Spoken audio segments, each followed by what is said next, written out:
Halo semua, perkenalkan nama saya Putri Marcella Angelia Taga, biasa disapa Putri, mahasiswa semester 2 dengan NIM 21090100029 dari Prodi Kedokteran Hewan, Fakultas Kedokteran dan Kedokteran Hewan Universitas Nusa Cendana Kupang. Video ini saya buat untuk memenuhi ujian tengah semester mata kuliah umum bahasa Indonesia. Yang pertama, saya akan menjelaskan tentang implementasi kedudukan bahasa-bahasa di Indonesia. Yang kedua, ragam bahasa. Yang ketiga, kesalahan penulisan. Yang keempat, ciri diksi. Dan yang kelima, kalimat utuh. Pertama, implementasi kedudukan bahasa-bahasa di Indonesia. Indonesia adalah negara yang wilayahnya sangat luas dengan penduduk yang terdiri dari berbagai suku, bangsa, dan berbagai bahasa dan latar belakang yang beragam. Berdasarkan kedudukan definisi kemasyarakatan, ada 3 kategori bahasa di Indonesia, yaitu yang pertama bahasa Indonesia, yang kedua bahasa daerah, dan yang ketiga bahasa asing. Bahasa Indonesia berkedudukan sebagai bahasa nasional dan bahasa resmi negara.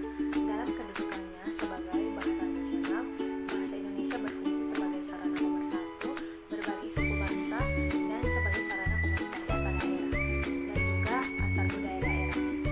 Sementara itu, dalam kedudukannya sebagai bahasa resmi negara, bahasa Indonesia berfungsi sebagai bahasa resmi kenegaraan, bahasa pengantar pendidikan, bahasa komunikasi tingkat nasional, bahasa media massa, serta bahasa pengembangan dan pemanfaatan ilmu pengetahuan dan teknologi. Dengan kedudukan seperti itu, bahasa Indonesia memiliki peran yang sangat penting dan strategis dalam memfasilitasi proses kemajuan bangsa Indonesia. Yang kedua, bahasa daerah. Bahasa daerah pada saat ini lebih banyak dipergunakan oleh penduduk suku bersangkutan yang kebanyakan bertempat tinggal di daerah-daerah pedalaman ataupun kota-kota kecil serta daerah urban. Kelestarian, pembangunan, dan pertumbuhan bahasa daerah sangat tergantung dari komitmen para penutur atau pengguna bahasa tersebut senantiasa secara sukarela mempergunakan bahasanya dalam pergaulan kehidupan sehari-hari. Yang ketiga, bahasa asing. Bahasa asing merupakan bahasa, kaidahnya dan konsepnya sama sekali berbeda dari bahasa Indonesia. Berarti bahasa yang diajarkan, bahasa yang sama sekali belum dikenal oleh anak-anak atau remaja. Semua yang diajarkan mulai dari pelafalan, kosakata, tata bahasa, situasi, bahkan cara menulis pun diajarkan untuk berbahasa tertentu seperti bahasa Arab, bahasa Jepang, Mandarin, Korea, dan sebagainya. Kedua, saya ingin membahas tentang ragam bahasa. Ragam bahasa sendiri merupakan suatu variasi perkataan yang sesuai dengan pemakaian topik yang sedang dibicarakan, hubungan antar pembicara, lawan bicara, orang yang sedang dibicarakan, dan media pembicaraan. Baik, tindakan yang saya lakukan terhadap lawan bicara yang keliru dalam menggunakan ragam bahasa. Di sini saya bukan sok pintar, saya hanya mau meneluskan kekeliruan tersebut dan dalam penerapan ragam bahasa yang tidak tepat menjadi tepat, sehingga kedepannya kita pun tidak melakukan kekeliruan yang sama pada orang lain dalam menyampaikan ilmu yang telah kita pelajari dengan benar. Ketiga, kesalahan penulisan atau pengetikan dalam bahasa Indonesia. Hal ini memang sering terjadi. Saran bagi saya, yang pertama kita harus lebih banyak menguasai kata-kata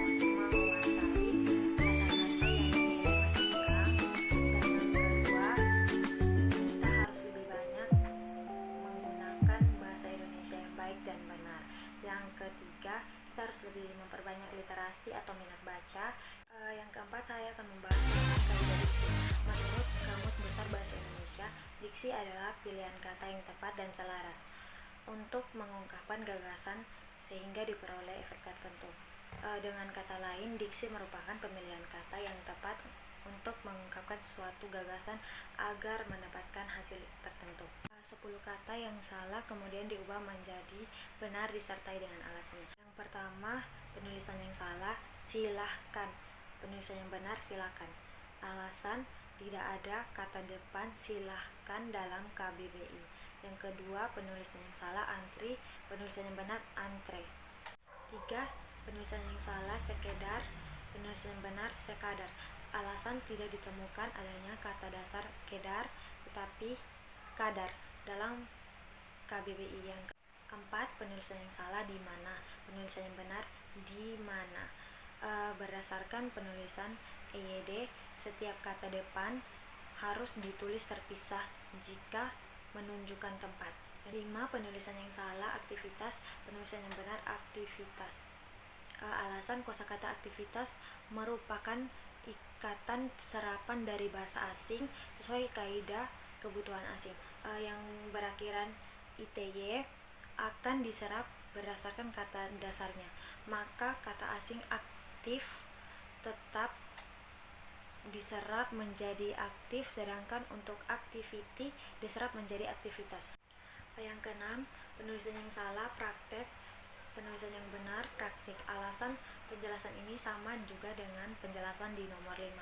Yang ketujuh, penulisan yang salah izin, penulisan yang benar izin.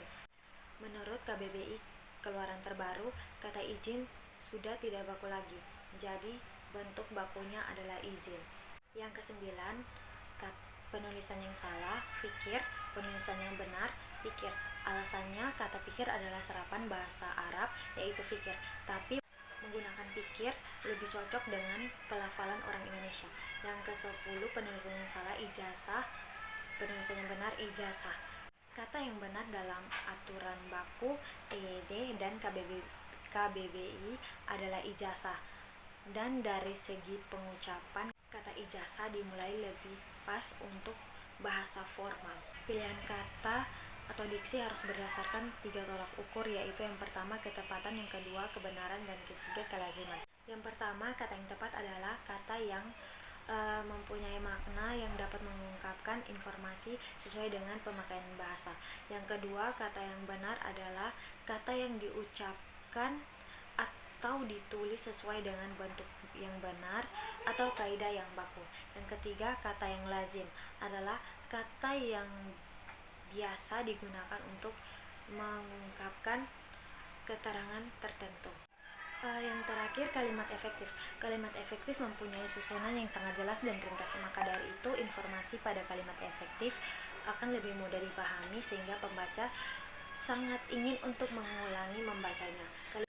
Baik, di sini saya akan memberikan 5 kalimat yang tidak efektif, kemudian diubah menjadi kalimat efektif disertai penjelasan.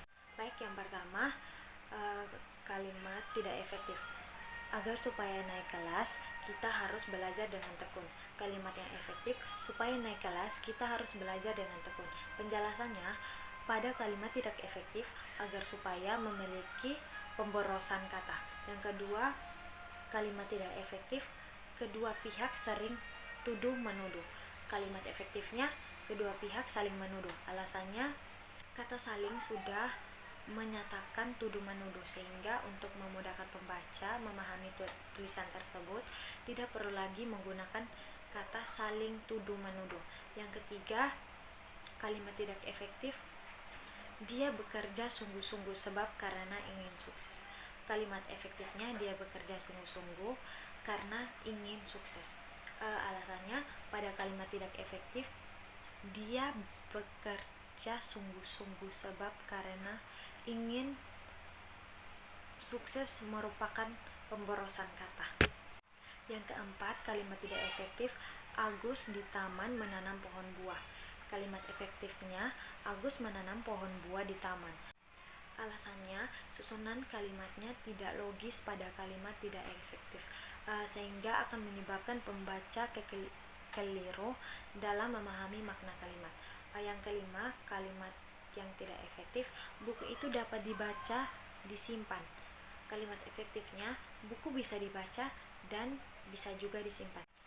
Alasannya, susunan kalimatnya harus logis sehingga bisa diterima dengan mudah oleh akal. Sekian dari saya, terima kasih.